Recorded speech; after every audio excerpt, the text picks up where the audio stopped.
రైతు సంఘం కార్మిక సంఘాలన్నీ సంఘాల ఆధ్వర్యంలో రైల్వే స్టేషన్ నుంచి ఇక్కడ బాబు జగజీవనరావు భవన్ విగ్రహం వరకు ర్యాలీగా వచ్చి ఇక్కడికి వచ్చినటువంటి అన్ని సంఘాలకు పేరున టిఆర్ఎస్ కేవి తరఫున ధన్యవాదాలు తెలియజేస్తున్నాం. ఇవాళ భారతదేశం బాగుపడాలంటే మన దేశం బాగుపడ్డారని పక్క దేశాలు మనం గుర్తించాలంటే కార్మికులు రైతులు ఇలా వ్యవసాయ కూలీలు బాగుపడ్డప్పుడే అందరూ ఆర్థిక స్థితిగతులు మెరుగుపడ్డప్పుడే ఇలా దేశం బాగుపడదని గుర్తించవలసి వస్తుంది.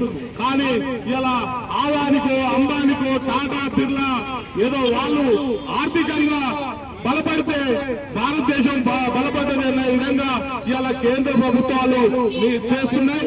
అది కాదు, ఇలా కార్మికులు తలుచుకుంటే నీ కడుపు మాడిపోతుంది. ఇలా కర్షకులు తలుచు